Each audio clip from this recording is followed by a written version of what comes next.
Hello everyone. आज के इस लेक्चर में हम लोग स्टडी करेंगे क्लास 12 फिजिक्स चैप्टर 1 कंटिन्यू करेंगे। चैप्टर 1 हमारा है इलेक्ट्रिक चार्ज एंड फील्ड्स। इसमें लेक्चर नंबर 11 होगा आज। एंड इस टॉपिक में हम लोग देखेंगे electric field due to a uniformly charged thin spherical shell. एक थिन स्फेरिकल सेल है। स्फेरिकल सेल का मतलब क्या हुआ कि अंदर से खोखला रहेगा एंड उसकी एक स्मॉल थिकनेस होगी। तो यहाँ पे देखो हमारा एक small charged thin spherical shell है। तो इसके कारण इलेक्ट्रिक फील्ड कितना होगा। तो स्फेरिकल सेल के केस में हम लोग तीन कंडीशन देखेंगे। इस स्फेरिकल सेल के आउटसाइड में कोई पॉइंट अगर हम लोग लेते हैं तो उस पॉइंट पे इलेक्ट्रिक फील्ड कितना होगा। एंड अगर इस स्फेरिकल सेल के सरफेस पे on the surface of the shell कोई पॉइंट लेते हैं उस पॉइंट पे इलेक्ट्रिक फील्ड कितना होगा। And inside the spherical shell electric field कितना होगा। ठीक है। तो यहाँ पे एक स्फेरिकल सेल दिखाया गया है जिसका रेडियस क्या है, कैपिटल आर। स्फेरिकल सेल का रेडियस कैपिटल आर है। एंड इस स्फेरिकल सेल का सेंटर ओ है। एंड इस स्फेरिकल सेल पर चार्ज यूनिफॉर्मली डिस्ट्रीब्यूटेड है। इस तरीके से चार्ज यूनिफॉर्मली डिस्ट्रीब्यूटेड है। And due to uniformly charge distribution इस सरफेस का सरफेस चार्ज डेंसिटी, इसका सरफेस चार्ज डेंसिटी क्या है, सिग्मा है। हम लोग लिख लेते हैं surface charge density, surface charge density, surface charge density sigma है। ठीक है। तो सरफेस चार्ज डेंसिटी सिग्मा होता है क्या, sigma equals to Q upon A. ठीक। एंड अगर इस सरफेस इस स्फेरिकल सेल का सरफेस चार्ज डेंसिटी अगर सिग्मा है तो इसके कारण इलेक्ट्रिक फील्ड हमको कैलकुलेट करना है। तो इसमें तीन कंडीशन हम लोग देखें। फर्स्ट ऑफ ऑल इसमें हम लोग देखेंगे कि point outside the spherical shell and point on the surface and the third is point inside the shell. तो पहला कंडीशन हम लोग देखते हैं। First is electric field, electric field outside the shell, outside the shell. ठीक है। ये यहाँ पे जो पॉइंट पी है ये स्फेरिकल सेल के आउटर पॉइंट पे है।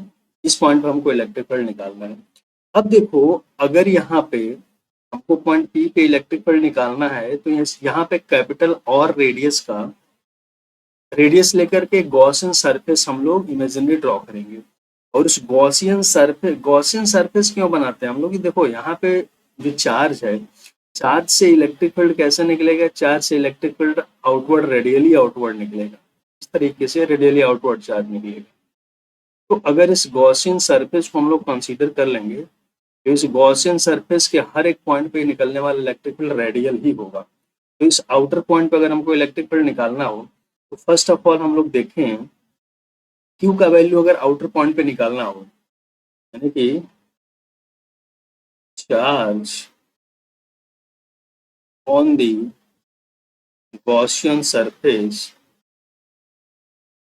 Gaussian surface, q equals to कितना हो जाएगा, क्यू इक्वल्स टू हो जाएगा 4 pi r square into sigma. अब देखो इतना sigma 4 pi r square into sigma कितना हो, क्यों होगा, क्योंकि यहाँ पे रेडियस आर है। जो एक्चुअल में स्फेरिकल सेल है इसका रेडियस कैपिटल आर है तो इसका सरफेस एरिया कितना हो जाएगा, A equals to 4 pi r square, है ना। एंड यहाँ पे सरफेस चार्ज डेंसिटी सिग्मा है तो हम लोग पढ़े हैं ना कि sigma equals to Q by A. तो क्यू कितना हो जाएगा, सिग्मा इंटू ए, तो sigma sigma sigma and A का वैल्यू 4 पाई आर स्क्वायर हो जाएगा। ठीक। तो इतना चार्ज क्या होगा, इतना चार्ज ही इस गॉसियन सरफेस से कंटेंट करेगा जिसके कारण की इलेक्ट्रिक फील्ड होगा। अब देखो अब यहाँ पे जो इलेक्ट्रिक फील्ड का डायरेक्शन होगा, यहाँ पे जो रेडियस आर है इधर लिया गया है। एंड अगर इस पॉइंट पे इलेक्ट्रिक फील्ड के हम लोग डायरेक्शन बनाए तो ये भी क्या होगा, रेडियली आउटवर्ड होगा क्योंकि ये पॉजिटिव चार्ज है। ठीक है। तो पॉजिटिव चार्ज होने के कारण इलेक्ट्रिक फील्ड और यहाँ पे अगर कोई सरफेस एरिया लेंगे तो उसका डायरेक्शन दोनों का सेम होगा। ठीक। तो यहाँ से electric flux, electric flux through Gaussian surface, Gaussian surface कितना हो जाएगा, फाइव ई इक्वल्स टू कितना हो जाएगा, E into 4 pi r square होगा ना, क्योंकि इलेक्ट्रिक फील्ड का जो डायरेक्शन है और जो सरफेस का एरिया वेक्टर होगा उसका जो डायरेक्शन है दोनों एक ही डायरेक्शन में होंगे। तो यहाँ से फाइव कितना हो जाएगा, E into 4 pi r square, first condition. And from from Gauss theorem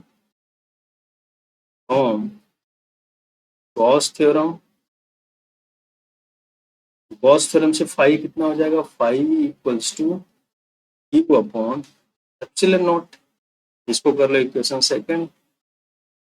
हम लोग आउटर पॉइंट की बात कर रहे हैं पहले, तो यहाँ से इन दोनों इक्वेशन को अगर हम लोग कंबाइन करें तो क्या मिल जाएगा, यहाँ से हो जाएगा from equation first and second E into 4 pi r square equals to Q upon epsilon naught, यानी कि E equals to E into 4 pi r square equals to Q upon epsilon naught. Electric field E कितना हो जाएगा, इसको इधर ले जाएंगे 1/4 pi epsilon naught into q by r square. ठीक है, यानी कि जो electric field outside the point outside the Gaussian actual spherical shell r distance पे कितना हो जाएगा, equals to 1/4 pi epsilon naught into q by r square. ठीक है, तो ये आउटर पॉइंट पे हो जाएगा। ठीक, आगे चलते हैं हम लोग। तो हम लोग क्या देख लिए, equals to 1/4 pi epsilon naught into q by r square outside the shell, shell के आउटसाइड में हो गया। अब देखो यहाँ पे अगर हम लोग बोले second condition on the surface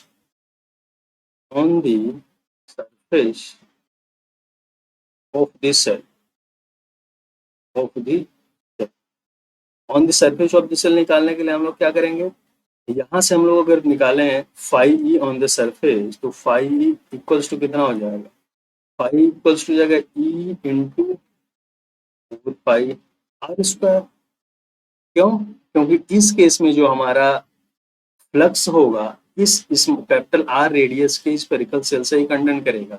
equation first हो गया। And according to Gauss theorem phi क्या हो जाएगा, यहाँ पे q upon epsilon naught, equation second हो गया। तो from equation first and second E into 4 pi r square equals to Q upon epsilon naught. यहाँ से electric field E equals to कितना हो जाएगा, 1/4 pi epsilon naught into Q upon r square. On the surface कितना electric field हो जाएगा, E equals to 1/4 pi epsilon naught into q by r square. And यहाँ से अगर हम लोग देखें, यहाँ से हम लोग देखें तो क्यू कितना है, क्यू इक्वल्स टू है 4 pi r square into sigma. Surface charge density क्या है, सिग्मा, तो Q equals to 4 pi r square into sigma. तो यहाँ से Q equals to pi r square into sigma है। इस क्यू का वैल्यू अगर हम लोग यहाँ पे पुट कर दें, ई कितना हो जाएगा, E equals to 1/4 pi epsilon naught into 4 pi r square into sigma upon r square. तो यहाँ से क्या होगा, 4 पाई से 4 पाई कैंसिल, आर स्क्वायर से आर स्क्वायर कैंसिल, क्या बचेगा, sigma upon epsilon not.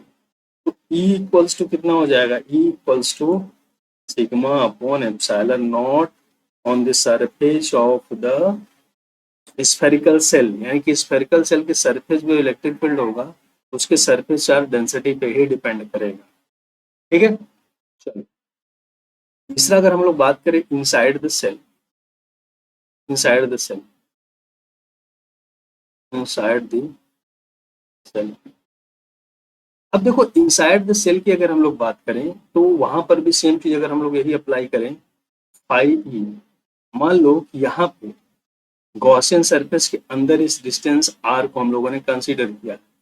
Are क्या है, गॉसियन सरफेस के अंदर रेडियस हमारा है, तो यहाँ पे फाइव ई कितना हो जाएगा, phi E equals to E into 4 pi r square and according to Gauss theorem phi कितना हो जाएगा, Q upon epsilon naught.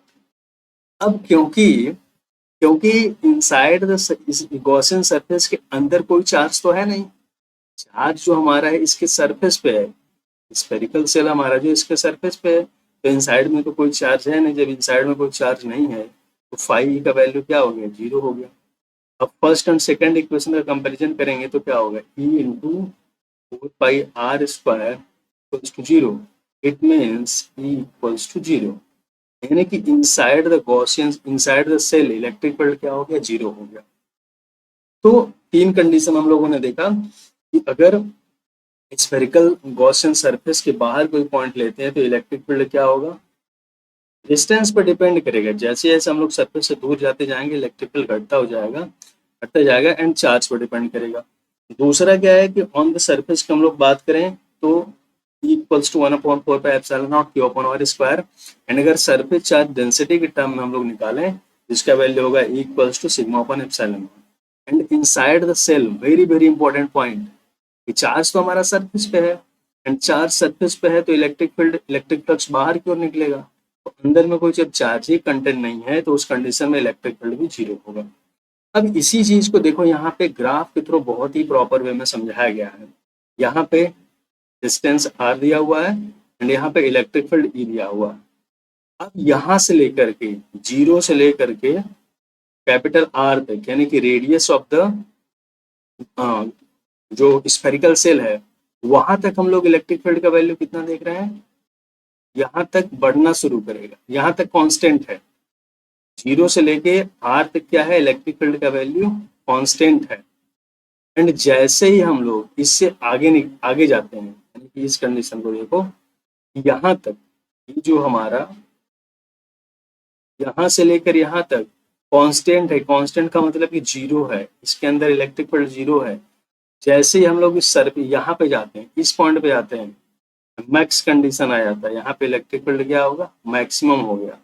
And इसके बाद जैसे ही हम लोग आगे बढ़ते हैं, डिस्टेंस और बढ़ता जाता है, इलेक्ट्रिक फील्ड का वैल्यू क्या होता है, डिक्रीज होना शुरू करता है। क्यों, क्योंकि E is directly proportional to 1/r² या E is inversely proportional to r²। तो r जैसे जैसे बढ़ता जाएगा इलेक्ट्रिक फील्ड घटता जाएगा।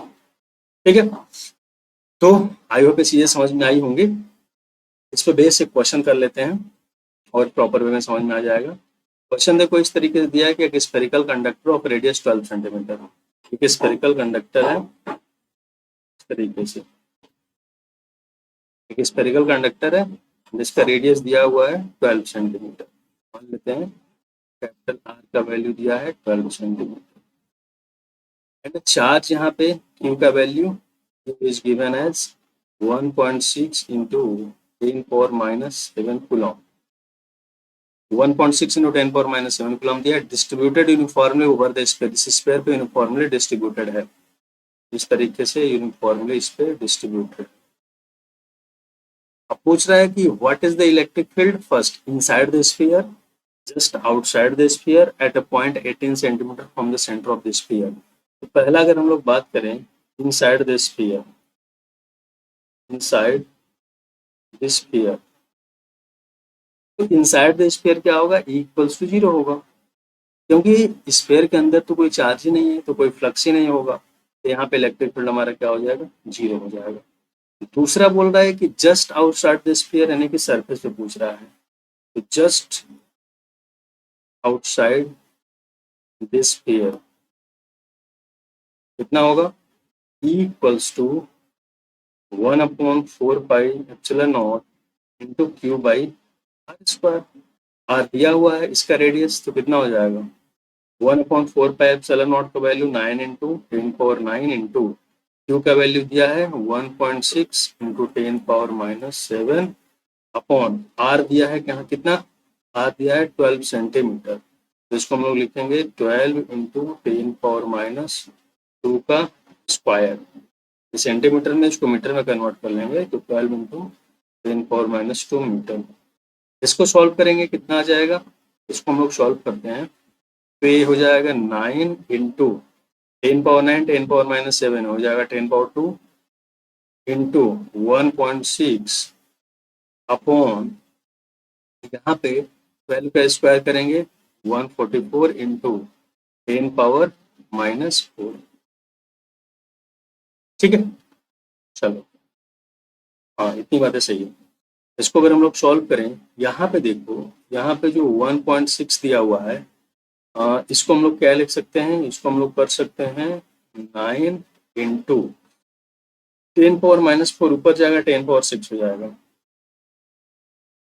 10 पावर 6 इंटू 1.6 अपॉन 144। यहाँ से क्या हो जाएगा, इसमें से अगर 10 से मल्टीप्लाई कर दें तो हो जाएगा 9 इंटू 16 इंटू 10 पावर 5 अपॉन 144। तो यहाँ से 16 9 जा 144, 9 से 9 कट गया, यहाँ से इसका आंसर आ गया 10 पावर 5 न्यूटन पर कूलम। तो सरफेस पे कितना हो जाएगा इलेक्ट्रिक फील्ड, 10 पावर 5 न्यूटन पर कूलम। थर्ड पॉइंट पूछ रहा है, थर्ड में बोल रहा है हमको कि at a point 18 centimetre from the centre of this sphere, 18 centimetre पूछ रहा है, ई हो जाएगा वहां पे 1/4πε0 Q/r²।